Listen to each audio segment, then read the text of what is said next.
आज के मुख्य समाचार। स्मार्ट मीटर के विरोध में कुल्लू की सड़कों पर उतरे महिला मंडल। हिमबस कार्ड को लेकर महिलाओं का प्रदर्शन। हिमाचल में बोर्ड परीक्षाओं में 2 लाख से अधिक छात्र शामिल। रास्ते के विवाद से परेशान वरिष्ठ नागरिक ने डीसी से लगाई गुहार। सिटी डिवीजन बिजली बोर्ड ने मनाया अंतर्राष्ट्रीय महिला दिवस। प्रवेश शुल्क बढ़ोतरी पर भड़की private bus operator union. Himachal cabinet के बड़े फैसले। एकल अभियान संस्कार शिक्षा को लेकर प्रेस वार्ता। अब समाचार विस्तार से।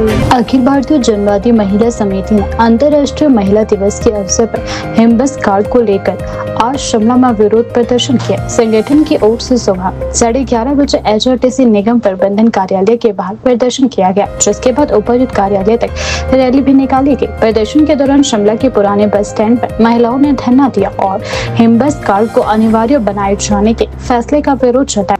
अखिल भारतीय जनवादी महिला समिति से फाल्मा चौहान ने मीडिया से बातचीत करते हुए कहा कि HRTC हिमाचल प्रदेश की लाइफलाइन है और राज्य की महिलाओं के लिए जो 50% किराए में छूट पहले दी जा रही थी, उसे बिना किसी शर्त के जारी रखा जाना चाहिए। उन्होंने कहा कि पहले महिलाओं को बस किराए में 50% की छूट सीधे मिलती थी, लेकिन अब हिमबस कार्ड बनवाना अनिवार्य कर दिया गया है, जिससे कई महिलाओं को असुविधा का सामना करना पड़ रहा है। संगठन ने मांग की कि महिलाओं को छूट देने की व्यवस्था पहले की तरह की जानी चाहिए और किसी भी महिला को हिमबस कार्ड बनवाने के लिए बाध्य न किया जाए। उन्होंने चेतावनी दी कि यदि सरकार और HRTC प्रबंधन ने इस फैसले पर पुनः विचार नहीं किया तो आने वाले समय में आंदोलन को और तेज किया जाएगा।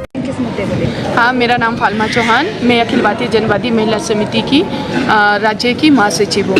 आप लोग देख रहे हैं कि आज जो हम लोग अपना अंतर्राष्ट्रीय महिला दिवस जो सेलिब्रेट कर रहे हैं, आप लोग जानते हैं कि जो अंतर्राष्ट्रीय महिला दिवस एक संघर्षों का प्रतीक है और इस दिन आज हम आप लोग देख रहे हैं कि पूरे हिमाचल प्रदेश में जिस तरह से अभी हाल ही में हमारी हिमाचल प्रदेश की सरकार ने जो है ये कहा कि जो महिलाएं हैं पहले उनको ये कहा कि आप जो है 31 जनवरी तक जो आपका जो हिमबस कार्ड है उसको बनाना अनिवार्य कर दिया और उसी के बाद 30 जनवरी को इनकी एक स्टेटमेंट आती है कि अभी ये जो रियायत है ये महिलाओं के लिए जारी रहेगी। तो हम लोग ये कहना चाहते हैं कि हिमाचल प्रदेश की सरकार ने जिस तरह से महिलाओं को किराए में 50% की छूट दी है वो एज इट इज जो है उसको जारी रखा जाए और उसमें जो कार्ड की कोई बाध्य ना करे।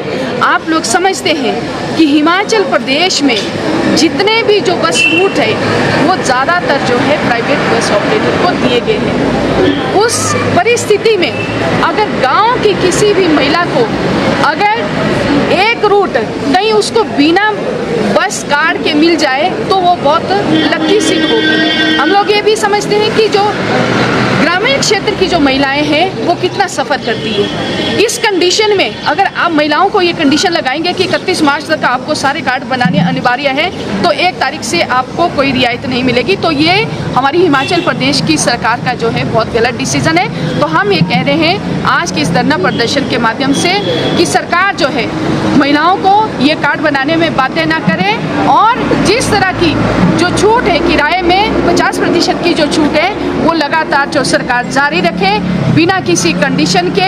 हम लोग जानते हैं कि कितने जो रूट्स है वो हमारी सरकार ने और पथ परिवहन निगम ने जो है उसको जो है प्राइवेट बस ऑपरेटर्स को देने की पूरी वो मुहिम चला दी है।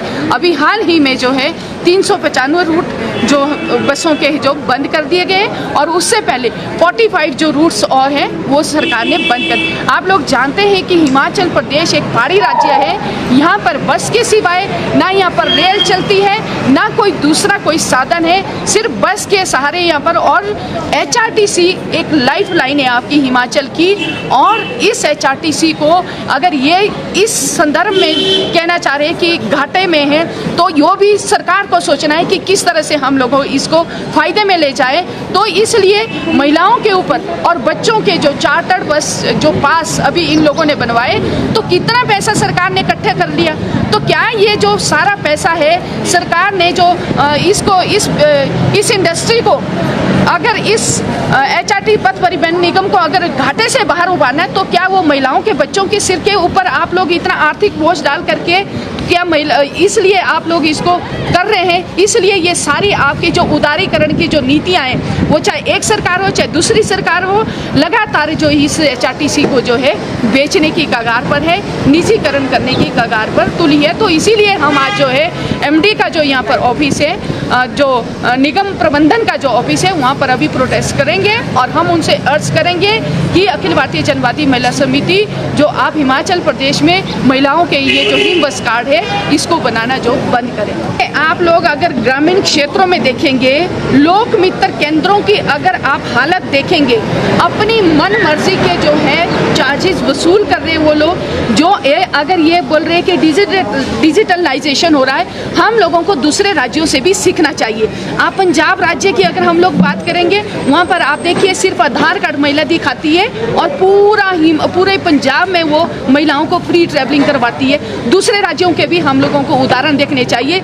हिमाचल एक ऐसा पहाड़ी राज्य है जहाँ पर महिलाओं के लिए कुछ भी नहीं है, बच्चों के लिए कुछ नहीं है। यात्रा करने के लिए महिलाएं कम चलाती है गाड़ियाँ, बच्चे भी नहीं चला सकते। तो इसलिए बच्चों की आप लोग देखिए, जो किसान महिला है, जो मेहनत मजदूरी करने वाली महिलाएं, बच्चों को लाने वाली महिलाएं, कितनी 2 बार उसको जाना पड़ता है बच्चों को लाने के लिए। तो उसका जो HRT जो चला है तो उसको चलने दीजिए, क्यों डिजिटलाइजेशन कर रहे हैं। आज तक भी तो हम लोगों को रियायत मिली किराए में, लेकिन वो पास से ही रियायत थोड़ी मिलेगी। तो इसलिए हम लोग ये बिल्कुल इसका विरोध करते हैं कि आपने जो प्रक्रिया शुरू की है इसको आप स्टॉप कर दीजिए। हिमाचल प्रदेश में प्रवेश शुल्क बढ़ाए जाने के फैसले के बाद प्राइवेट बस ऑपरेटरों में भारी रोष देखने को मिल रहा है। प्रदेश भर के बस संचालकों ने इसे अनुचित और आर्थिक रूप से बोझिल करार देते हुए विरोध शुरू कर दिया है। खासतौर पर ऊना से संचालित बस ऑपरेटरों ने सरकार के इस निर्णय पर कड़ी आपत्ति जताई है। प्राइवेट बस ऑपरेटर यूनियन के प्रदेश अध्यक्ष राजेश प्राशर ने कहा कि प्रवेश शुल्क में की गई बढ़ोतरी से छोटे और मध्यम स्तर के बस मालिकों पर सीधा आर्थिक दबाव पड़ेगा। उन्होंने कहा कि सरकार को इस निर्णय पर पुनः विचार करना चाहिए, क्योंकि इसका असर न केवल ऑपरेटरों बल्कि आम यात्रियों पर भी पड़ेगा। ऊना से बस ऑपरेटरों ने बताया कि उनकी बसें ऊना से संतोषगढ़ तक संचालित होती है। यह मार्ग पंजाब सीमा से सटा हुआ है और कई स्थानों पर सड़क का हिस्सा पंजाब से जुड़ा हुआ है। ऑपरेटरों का कहना है कि उनकी बसें मात्र 2 से 3 किलोमीटर पंजाब क्षेत्र में प्रवेश करती है, लेकिन इसके बावजूद उन पर भारी भरकम प्रवेश शुल्क लगाया जा रहा है। बस संचालकों का आरोप है कि इतनी कम दूरी के लिए हजारों रुपए का मासिक टोल टैक्स देना न्याय संगत नहीं है। उनके अनुसार पहले जहां शुल्क अपेक्षाकृत कम था, वहीं अब यह बढ़कर महीने का लगभग 7 से 8 हजार रुपए तक पहुंच गया है, जो छोटे ऑपरेटरों के लिए भारी चुनौती बनता जा रहा है। यूनियन अध्यक्ष राजेश प्राशर ने चेतावनी दी है कि यदि सरकार ने इस फैसले को वापस नहीं लिया तो ऑपरेटरों को किराया बढ़ाने पर मजबूर होना पड़ेगा। उन्होंने कहा कि बस सेवाएं पहले से ही डीजल की बढ़ती कीमतों, रखरखाव खर्च और अन्य करों के कारण दबाव में है। ऐसे में अतिरिक्त प्रवेश शुल्क ने स्थिति को और भी कठिन बना दिया है। देखो, ये जो वृद्धि हुई है, ठीक है, कुछ महंगाई के साथ कुछ वृद्धि हो तो जायज़। ये जो 200%, 250%, 150% वृद्धि हुई है, इसने जो है आम जनमानस की कमर तोड़ दी है। जैसे तो मैं हिमाचल प्रदेश निजी बस ऑपरेटर संघ का अध्यक्ष हूँ।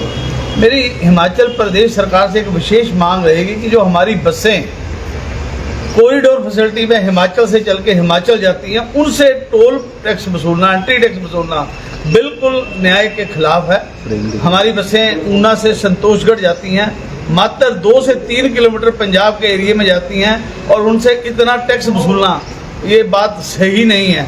आज टोल टैक्स जो है पर मंथ वो है 8 से 10 हजार रुपया हो गया, और मिनी बस चल रही है संतोषगढ़ को, उसका स्पेशल रोड टैक्स 4 हजार रुपया है और टोल टैक्स 7 से 8 हजार हो गया। ये बड़े दुर्भाग्यपूर्ण बात है। मैं ये समझता हूँ कि अधिकारियों ने भी मुख्यमंत्री और उप मुख्यमंत्री को अंधेरे में रखा है। शायद अगर उनको इस चीज़ का पता होता कि बेसिक टैक्स से 2 गुना ज़्यादा तक जो टोल टैक्स जो वसूला जाएगा वो गलत है। इसी प्रकार ऊना से टेरेस जाती हैं बसें, ऊना से नैना देवी जाती हैं और गुरु का लाहौर से नैना देवी बाया अनंतपुर साहब जाती हैं, परमाणु बाया कालका जाती हैं, डांगू पठानकोट जाती हैं। ये जितने कॉरिडोर फैसिलिटी में जो बसें चल रही हैं उनसे एंट्री टैक्स जो टोल टैक्स जो नई नीति आई है, मैं हिमाचल प्रदेश निजी बस ऑपरेटर संघ की तरफ से इसका कड़ा विरोध करता हूं और हिमाचल प्रदेश सरकार से ये मांग करता हूं कि इसको बिल्कुल छूट मिलनी चाहिए। हम अड्डा पर्ची भी दें, हम टोल टैक्स भी दें, स्पेशल रोड टैक्स भी दें, टोकन टैक्स भी दें, कितना टैक्स देंगे? ठीक है, हिमाचल प्रदेश सरकार में आपदा आई तो 3 रुपए एक बार और 3 रुपए एक बार, 6 रुपए प्रति लीटर डीजल के रेट बढ़े, हमने उफ तक नहीं की कि सरकार आपदा में हमें सहयोग करना चाहिए।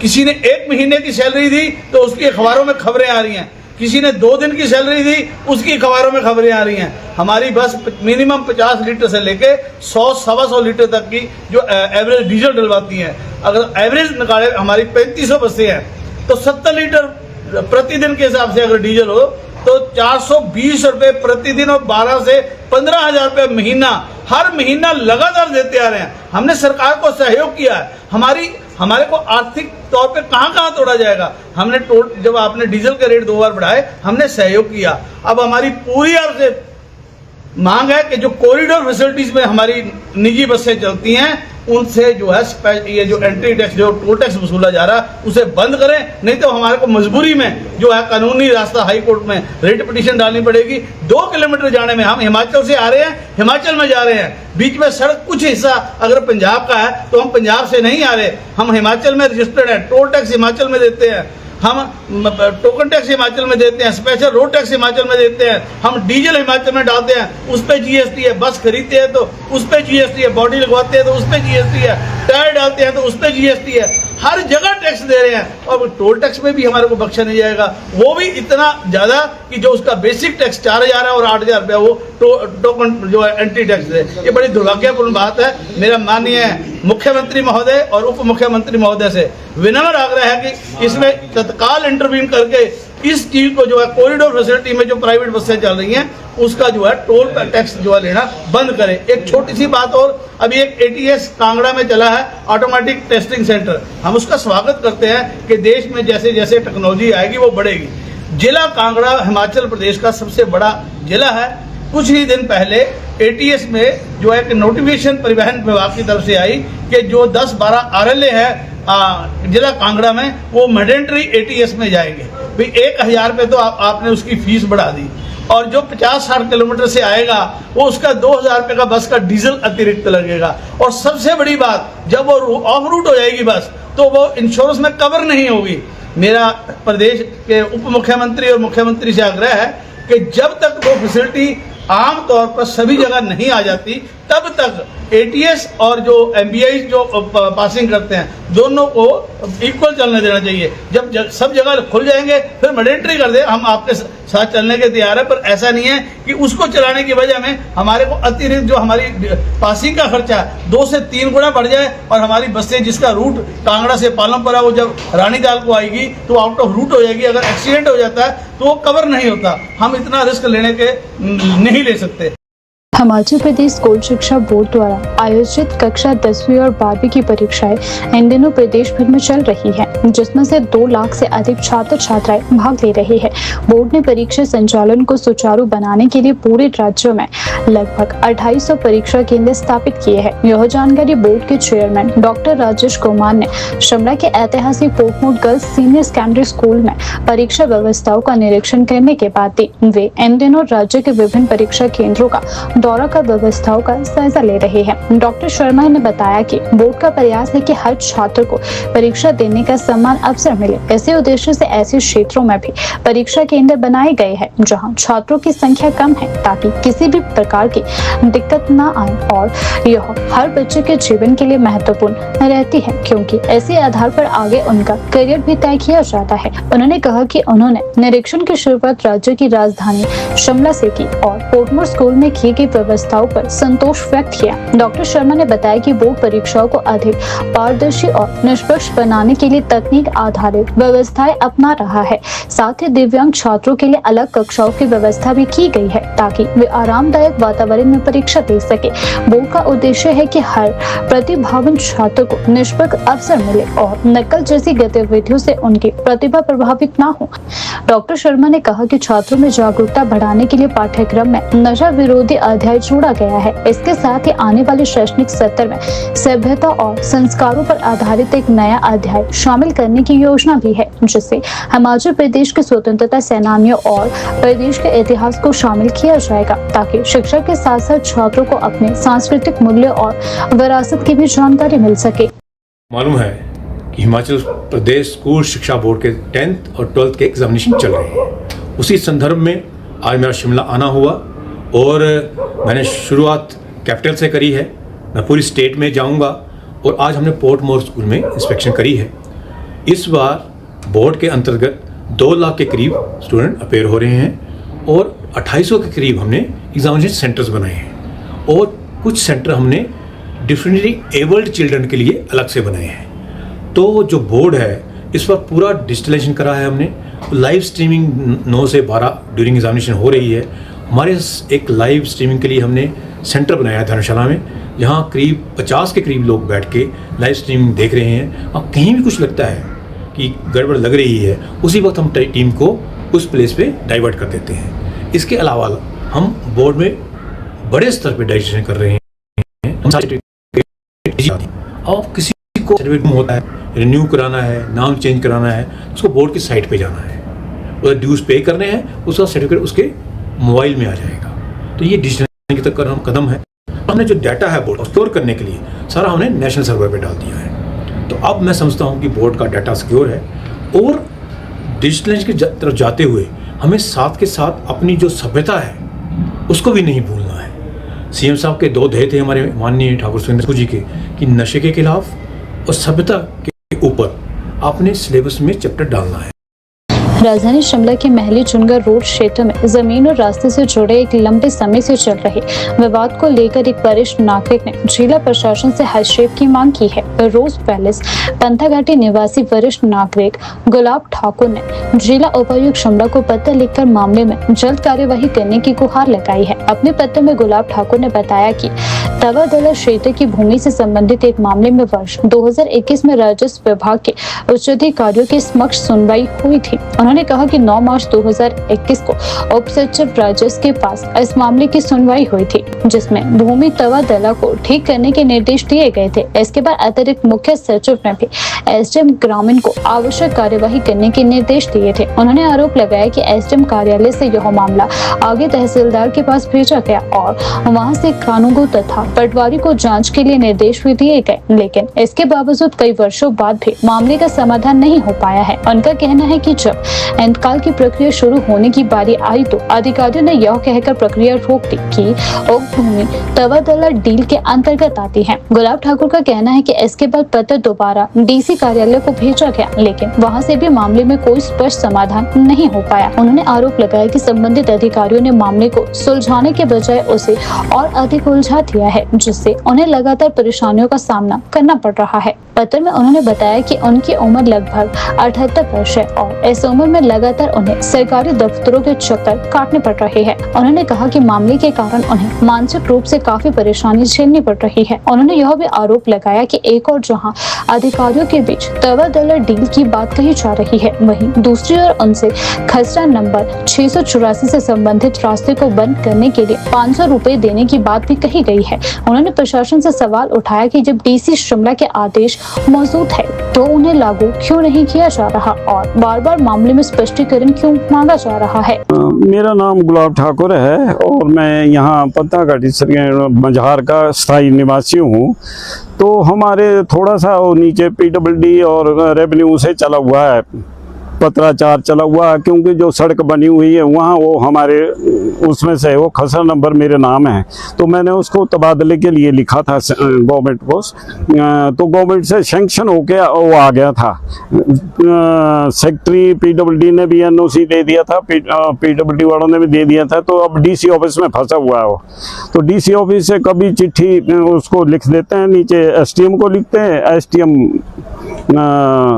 तहसीलदार को लिखता है, तहसीलदार आगे पटवारी को लिख देते हैं। जब वहाँ इंतकाल के लिए जाता है तो मुकर जाते हैं, फिर वही चिट्ठी वापस आ जाती है। तो मुझे तो बड़ी दुख की बात से कहता हूँ कि जब चिट्ठी उन्होंने एसडीएम ने तहसीलदार को भेजी तो क्या पढ़ी नहीं उन्होंने, बगैर पढ़े ही भेज दी कि भाई ये अगर नहीं हो सकता था तो वहाँ से वापस कर सकते।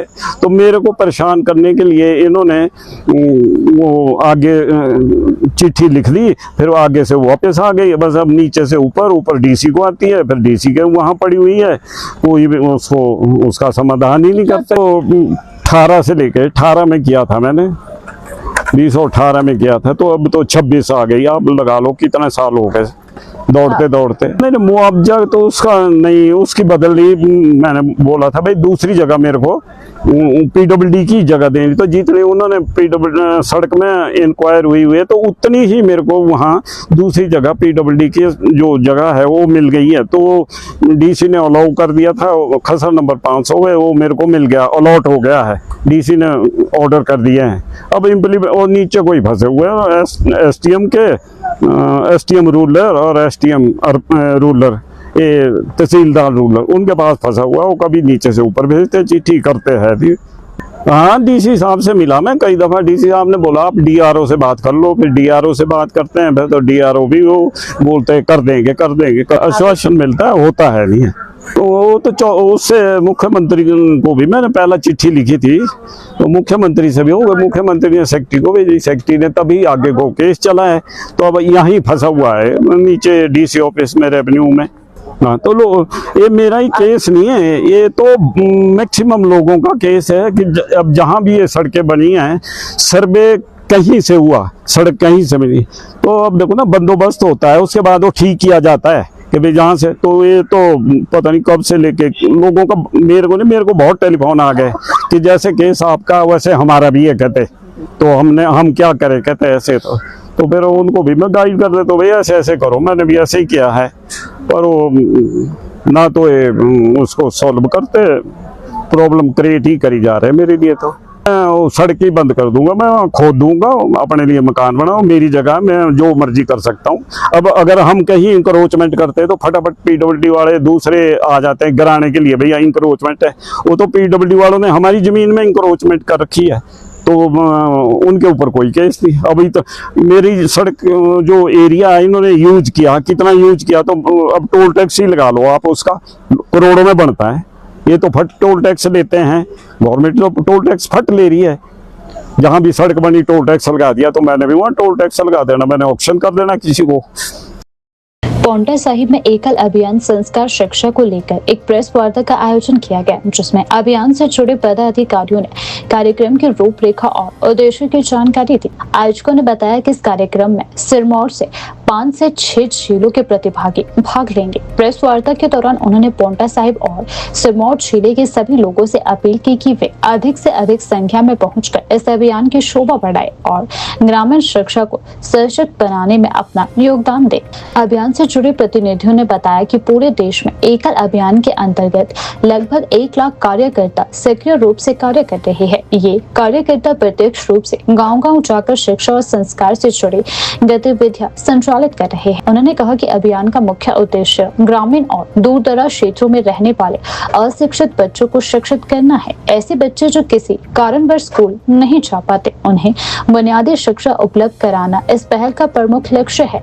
आयोजकों ने बताया कि एकल अभियान केवल साक्षरता तक सीमित नहीं है, बल्कि इसमें संस्कार शिक्षा और आरोग्य शिक्षा पर भी विशेष ध्यान दिया जाता है। बच्चों को नैतिक मूल्यों, सामाजिक जिम्मेदारियों और और स्वास्थ्य संबंधी बुनियादी जानकारी भी दी जाती है ताकि उनका सर्वांगीण विकास हो सके। उन्होंने कहा कि ग्रामीण क्षेत्रों में स्वास्थ्य जागरूकता की कमी को देखते हुए आरोग्य शिक्षा के माध्यम से स्वच्छता, पोषण और सामान्य बीमारियों से बचाव की जानकारी भी दी जाती है। आग्रह भी करना चाहेंगे कि पोंटा साहिब में जो ये सत्संग प्रतियोगिता होने जा रही है, जिसमें लगभग 5-6 जिले के प्रतिभागी भाग लेंगे और समस्त पोंटा क्षेत्र की जनता और सिरमौर के सभी जनता जनार्दन से, सभी सनातनी प्रेमियों से, हिंदू समाज के सभी वर्गों से आग्रह रहेगा कि आप हमारी इस भजन प्रतियोगिता में आए और इस भजन प्रतियोगिता की शोभा बढ़ाए। इसमें हमारे अतिथि के रूप में यहाँ के माननीय विधायक जी रहेंगे, समाज के प्रतिष्ठित व्यक्ति रहेंगे और एकल अभियान के समिति पदाधिकारी,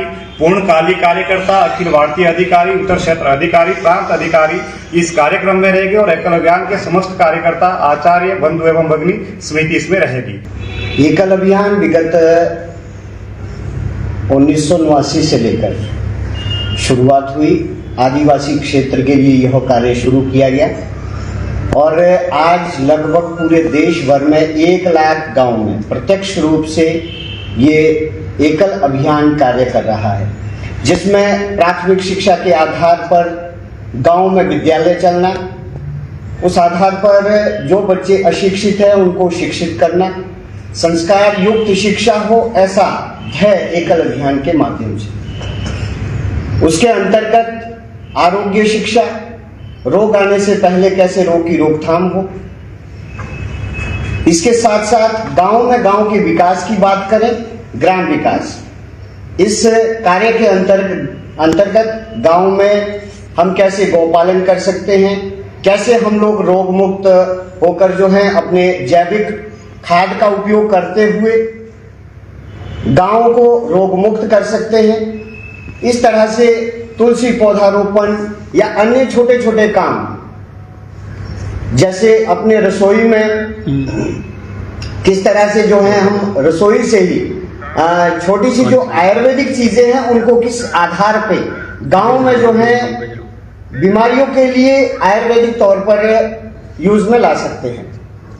इस तरह से आरोग्य का काम, गांव में विकास का काम और साथ में इन चीजों को यदि पूर्ण करना है तो उससे पहले हमको जागृत होना पड़ेगा कि कैसे हम लोग जागृत शिक्षा के आधार पर जो है, जो भी केंद्र सरकार द्वारा, राज्य सरकार द्वारा, ब्लॉक लेवल द्वारा, पंचायत द्वारा ऐसी कुछ स्कीमें जो है ग्रामवासियों के लिए आती हैं, उन स्कीमों को गांव तक पहुंचाना, गांव के हर वर्ग तक पहुंचाना और हर वर्ग के हर व्यक्ति तक पहुंचाना, ऐसा काम एकल अभियान के माध्यम से किया जाता है। आज के विशेष कार्यक्रम की बात करें जो भाई रणदीप खासका जी ने आपके मध्य रखा, संस्कार शिक्षा। संस्कार शिक्षा के निमित्त अभी जो हमारा ये कार्यक्रम है, ये 4000 गांव में हुआ, जिसके बाद ये संच एक हमारे 30 गांव का एक केंद्र होता है, उसके आधार पर किया गया। उपसंच केंद्र के बाद ये ब्लॉक लेवल पर है। ब्लॉक लेवल में जहां कहीं हमारा अंचल कहा जाता है, उस आधार पर भी इस कार्यक्रम को हमने ब्लॉक लेवल पर और जिला लेवल पर किया। आज इस पोंटा क्षेत्र में हम सभी का सौभाग्य है कि एकल अभियान के अंतर्गत हमको ये कार्यक्रम करने का सुअवसर प्राप्त हुआ। अंतर्राष्ट्रीय महिला दिवस 8 मार्च को मनाया जाता है। ऐसे के अंतर्गत आज शिमला में बिजली बोर्ड के सेक्टर डिवीजन द्वारा विशेष कार्यक्रम का आयोजन किया गया। इस अवसर पर विभाग के पुरुष कर्मचारियों ने महिला कर्मचारियों को संबोधित करते हुए उनके योगदान की सराहना की और उन्हें सम्मानित किया। कार्यक्रम की शुरुआत मुख्य अतिथि प्रोमिला बनवाल द्वारा की गई। उन्होंने अपने संबोधन में कहा कि महिलाएं आज हर क्षेत्र में अपनी प्रतिभा और क्षमता का परिचय दे रही है और समाज तथा कार्यस्थल के विकास में उनकी महत्वपूर्ण भूमिका रहती है। इस मौके पर महिला कर्मचारियों के लिए कई मनोरंजक और प्रेरणादायक खेलों का भी आयोजन किया गया, जिसमें महिलाओं ने उत्साह के साथ भाग लिया। कार्यक्रम के दौरान माहौल काफी उत्साहपूर्ण और सकारात्मक रहा। कार्यक्रम में युवा महिला कर्मचारी शेफाली ने पहली बार मीडिया से बातचीत करते हुए कहा कि महिलाओं को प्रेरित करने वाला यह संदेश है। उन्होंने कहा कि महिलाओं को अपने टैलेंट को कभी खोना नहीं चाहिए और हमेशा आत्मविश्वास के साथ अपने सपनों को पूरा करके आगे बढ़ना चाहिए। उन्होंने कहा कि हर महिला के भीतर एक विशेष प्रतिभा होती है जिसे पहचान कर उसे आगे बढ़ाने की जरूरत रहती है। यदि महिलाएं अपने हुनर और आत्मविश्वास को बनाए रखें तो वे जीवन के हर क्षेत्र में सफलता हासिल कर सकती है। कार्यक्रम के अंत में विभाग की महिला कर्मचारियों को सम्मानित किया गया और उनके कार्यों की सराहना भी की गई। इस आयोजन का उद्देश्य कार्यस्थल पर महिलाओं के योगदान को सम्मान देना और उन्हें आगे बढ़ाने के लिए प्रेरित करना था।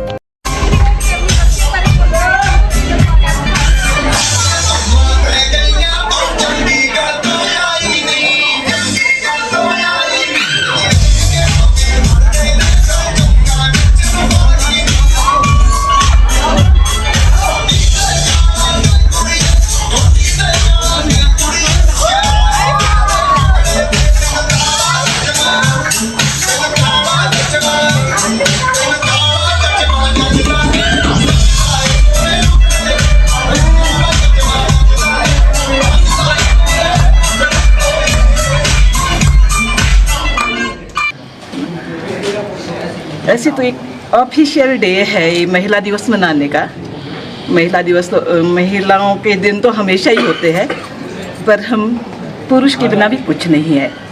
हमें एक दूसरे से कंधे मिलाकर चलना ही पड़ता है। तो मैं यहाँ पर सभी महिलाओं का city division Himachal Pradesh electricity board का धन्यवाद करती हूँ कि उन्होंने मुझे इस मौके पर यहाँ पर बुलाया। और मैं उन सभी का भी धन्यवाद करती हूँ जो सिटी डिवीज़न के एम्प्लॉयज़ हैं कि उन लोगों ने मेल पर्सन अपने ऑफिस के महिलाओं के लिए एक प्रोग्राम रखा। ये बहुत ही गर्व की बात है। हम इस तरह से एक दूसरे के साथ कंधे से कंधे मिलाकर चलेंगे तो हम कहाँ पहुँच सकते हैं। साथ में मैं मिस्टर निखिल का भी धन्यवाद करना चाहती हूँ जिनकी वजह से मैं आप लोगों से मुखातिब हो सकी, है ना। नहीं तो मुझे कौन जानता था यहाँ, है ना। और एक बात और बोलूँगी मैं कि जो एक टीम वर्क होता है हमारा, मुझे बहुत खुशी हुई देखकर। मैम ने बोला मुझे अभी, मैंने पूछा अच्छा कि हमारे लिए ये जो प्रोग्राम यहाँ अरेंज किया है हमारे ऑफिस के जो मेल पर्सन है उन्होंने किया है।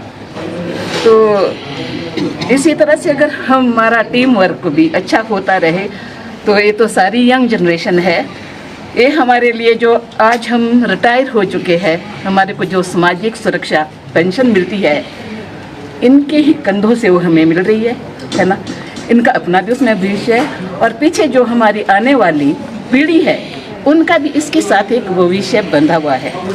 एक बार दोबारा से महिला दिवस पर सभी को बहुत बहुत हार्दिक शुभकामनाएं। इंजीनियर लेफ्टिनेंट सब डिवीजन बीच सबसे पहले तो महिलाओं को इस महिला दिवस की अनेकों शुभकामनाएं, क्योंकि 8 मार्च को ऑफिशियल डे पे आज सेलिब्रेट कर रहे हैं। तो हमने अपने ऑफिस की महिलाओं के उपलक्ष्य में जो इस महिला दिवस का जो आयोजन यहाँ किया हुआ है वो सभी लोगों के, हमारे जितने भी मेल कर्मचारी हैं हम सभी लोगों ने ऑर्गेनाइज किया और सभी का कंट्रीब्यूशन इसमें है। तो ताकि हम एक अच्छे तरीके से, किसी अलग स्पेशल तरीके से इनको वेलकम कर सकें और इनको महिला दिवस की शुभकामनाएं दे सकें। ज़्यादा तो मुझे नहीं मालूम है एक्टिविटी के बारे में, लेकिन जो भी ये चाहें, जो ये एंजॉय करना चाहिए, इनके लिए सब है जो इन्होंने ऑर्गेनाइज किया। बट मुझे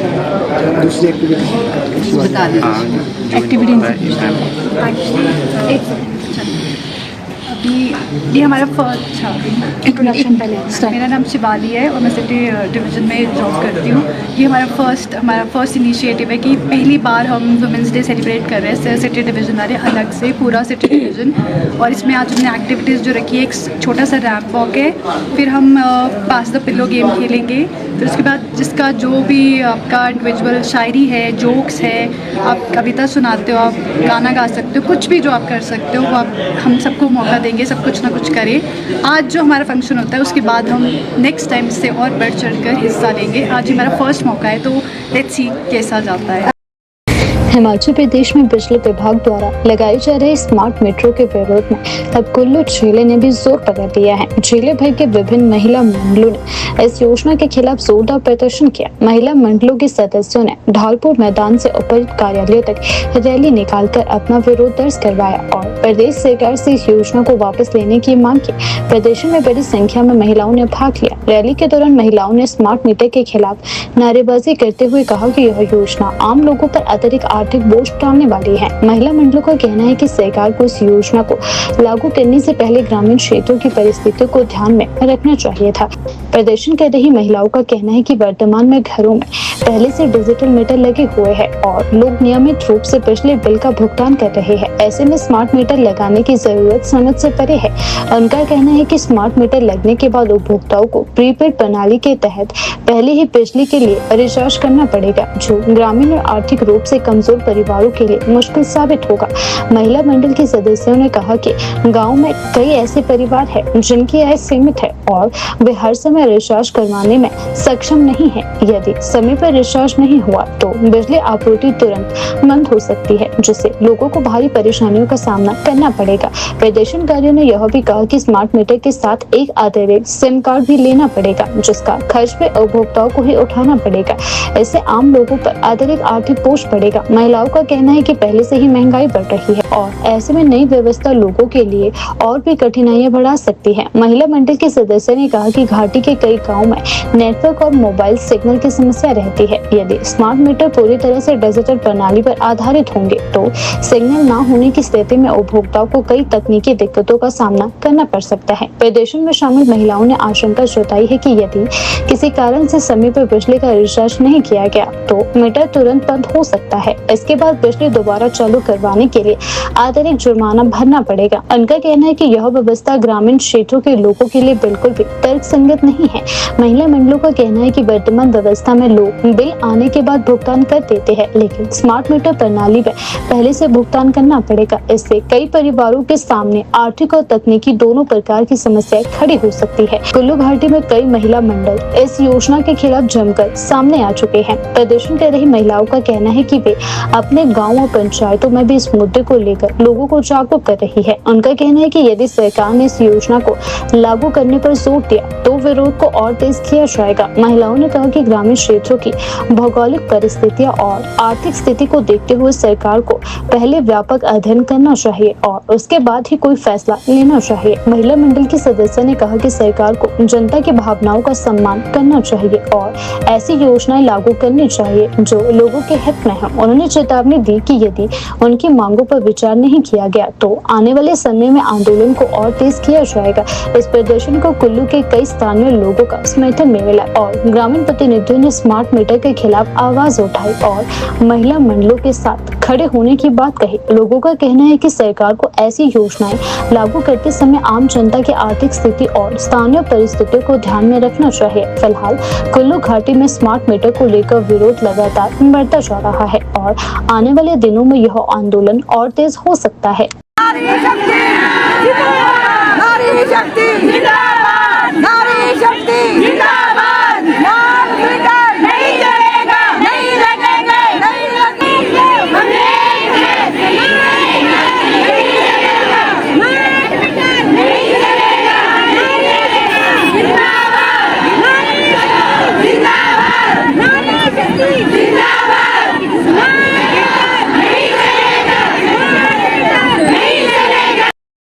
मुख्यमंत्री सुखविंदर सिंह सुक्खू की अध्यक्षता में शनिवार को हिमाचल प्रदेश मंत्रिमंडल की बैठक आयोजित की गई, जिसमें कई अहम फैसले लिए गए। बैठक के बाद राजस्व मंत्री जगत सिंह नेगी ने मंत्रिमंडल के निर्णय की जानकारी दी। मंत्रिमंडल ने हिमाचल प्रदेश पंचायती राज निर्वाचन नियम 1994 के नियम 28, 87, 88 और 89 में संशोधन का प्रस्ताव रखते हुए आम जनता से आपत्ति और सुझाव आमंत्रित करने का निर्णय लिया है। प्रस्तावित संशोधनों के अनुसार वर्ष 2010 को आधार वर्ष मानते हुए जो पंचायतें लगातार 2 कार्यकाल तक आरक्षित रही है, उन्हें आगामी पंचायत चुनावों में दोबारा आरक्षित नहीं किया जाएगा। इसके तहत पंचायती राज चुनावों में वर्ष 2010 के अंत के आरक्षण रोस्टर को लागू करने की तैयारी है। कैबिनेट में स्वर्ण जयंती ऊर्जा नीति के तहत स्थानीय क्षेत्र विकास निधि का 40% हिस्सा चिल्ड्रन ऑफ द स्टेट को वित्तीय सहायता के लिए देने का फैसला लिया। इसके अलावा एक मुश्त माफी योजना का लाभ लेने के बावजूद समय पर शुरू न होने वाली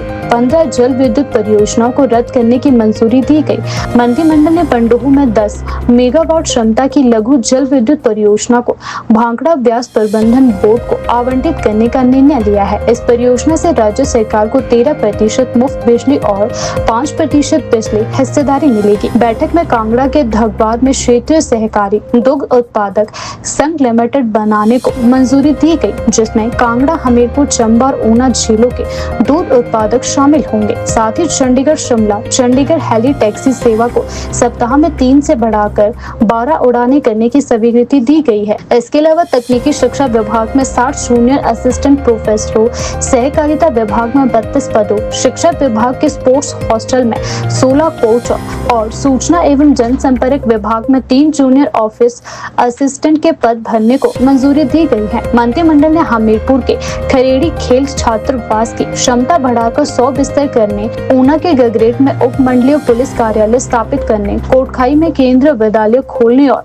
टाहलीवाल फायर पोस्ट को उप अग्निशमन केंद्र में अपग्रेड करने का भी निर्णय लिया है। इसके साथ ही हिमुडा के लिए लीज अवधि 40 वर्ष से बढ़ाकर 80 वर्ष करने के नियमों में संशोधन की स्वीकृति दी गई है तथा 2016 में चयनित 7 पटवारियों की नियुक्तियों को भी मंजूरी प्रदान की गई है।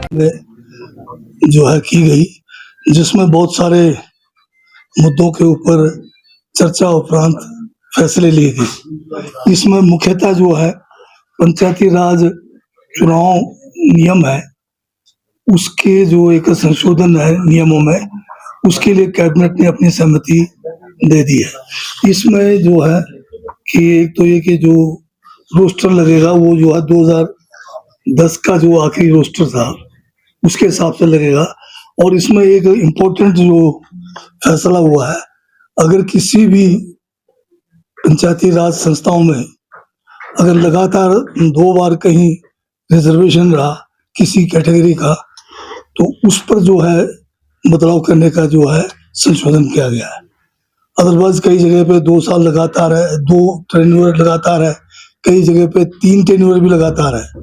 तो इसमें 2 टेन्योर के बाद अगर दोबारा से कहीं रोस्टर में रिजर्वेशन एक पर्टिकुलर जो कैटेगरी को आता है, तो उसको बदलने के लिए जो है संशोधन किया गया है।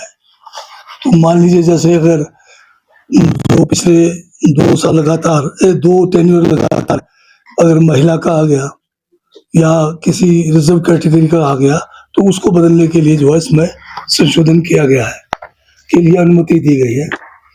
और साथ में मंत्रिमंडल ने यह भी फैसला लिया है कि जो हमारी स्वर्ण जयंती ऊर्जा पॉलिसी है, इसके तहत जो है इसमें जो हमारे बहुत सारे प्रोजेक्ट्स जो काम मतलब जिसमें कईयों में शुरुआत नहीं की गई, कई आधे अधूरे पड़े थे, तो उनको जो है एक जो कमेटी के गठन के द्वारा जो इसमें सुझाव दिए गए थे, उनको मानते हुए जो है इसमें जो 15 जल विद्युत योजना है जो 25 मेगावाट से नीचे जिन्होंने काम शुरू नहीं किए, उनको रद्द करने का फैसला लिया गया है। और एक और फैसला लिया गया जिसमें बीबीएमबी को 10 मेगावाट लघु जल विद्युत परियोजना को भाखड़ा ब्यास जो है प्रबंधन बोर्ड को जो इनके जो डाउन स्ट्रीम में है सलापड़ से नीचे, वहाँ इनको बनाने के लिए ये होगा 13% निःशुल्क बिजली जो है हिमाचल सरकार को देंगे और 5% बिजली हिस्सेदारी के रूप में जो है इसको मिलेगी। इसके अलावा मंत्रिमंडल ने यह भी फैसला लिया है कि सिंगल विलेज स्कीम तथा मल्टी विलेज स्कीम के अंतर्गत गांव में विकसित अवसंरचना को ग्राम पंचायत को सौंपने के लिए संचालन एवं रखरखाव नीति को भी स्वीकृति दी है। इसमें जो हमारे जल शक्ति विभाग के द्वारा जो आपके पानी की जो स्कीमें है, पेयजल योजना है, तो ये टंकी तक जो स्टोरेज तक तो जो है जल शक्ति विभाग ही वहां तक उसका देखरेख करेंगे, परंतु स्टोरेज टैंक से आगे जो डिस्ट्रीब्यूशन का जो काम है ये जो है अब पंचायतों को देने की जो है कैबिनेट ने मंजूरी दे दी है। और साथ में जो डगवार में जो हमारा एक बहुत बड़ा जो है दूध का संयंत्र लगना है, वहां पर प्रोसेसिंग प्लांट, उसको जो है इसमें खासकर कांगड़ा, हमीरपुर, चंबा, ऊना जिले के जितने भी दूध उत्पादक हैं वहां से इसकी कलेक्शन की जाएगी और इसके संचालन के लिए राष्ट्रीय डेयरी विकास बोर्ड को प्रशासक के रूप में नियुक्त किया जाना प्रस्तावित था, तो उसकी भी मंजूरी दे दी है। मंत्रिमंडल ने यह भी फैसला किया है कि चंडीगढ़ शिमला हेली टैक्सी सेवाओं को 3 उड़ानों से बढ़ाकर प्रति सप्ताह 12 उड़ान करने की मंजूरी दी है। इसके तहत सप्ताह में 6 दिन प्रतिदिन 2 उड़ानें संचालित की जाएगी और इसके संचालन के लिए राज्य सरकार जो है VGF जो है प्रदान करेगी। मंत्रिमंडल ने जल शक्ति विभाग में जल जीवन मिशन के तहत कार्यरत आउटसोर्स कर्मचारियों का वेतन राज्य के संसाधनों से जारी करने का भी निर्णय लिया है, क्योंकि केंद्र सरकार ने अब तक जल जीवन मिशन का पैसा राज्य को जारी नहीं किया है और इस कारण जो है कई 6 से 7 महीने तक जो है इन जो कर्मचारी हैं आउटसोर्स, इनकी जो है जो भी इनकी ऑनरेरियम की तरह जो है वो दी नहीं गई है। सहकारिता विभाग में जो है हमारे इसमें 30 पद जो है ये जो इंस्पेक्टर्स है कोऑपरेटिव इंस्पेक्टर्स, उसके लिए पद भरने के लिए भी मंजूरी दी गई है। साथ में 60 जूनियर असिस्टेंट प्रोफेसर के पद जो है ये तकनीकी शिक्षा विभाग में भरने की भी मंजूरी दी है। यह है जूनियर असिस्टेंट प्रोफेसर के पद होंगे। इसके साथ में जो हमारे यहाँ पर कोटखाई तहसील के ग्राम पंचायत गरवाग गांव था बड़वी, वहां पिछले बार जो है 8 मकान जो है पूर्णतः क्षतिग्रस्त हुए थे, इनको भी जो है स्पेशल पैकेज के तहत राहत देने की भी मंजूरी कैबिनेट ने दी है। और साथ में सूचना एवं जनसंपर्क विभाग में जूनियर ऑफिस असिस्टेंट IT के 3 पद बनने की भी मंजूरी दी गई है। हमीरपुर मंत्रिमंडल ने हमीरपुर जिला के खरीदी स्थित स्पोर्ट्स हॉस्टल की क्षमता बढ़ाकर ये जो है 50 जो है इसमें इनमेट्स का प्रावधान था, इसको बढ़ा के 100 जो है इनमेट्स यानी कि इसकी कैपेसिटी जो है हॉस्टल की 100 बच्चों की है।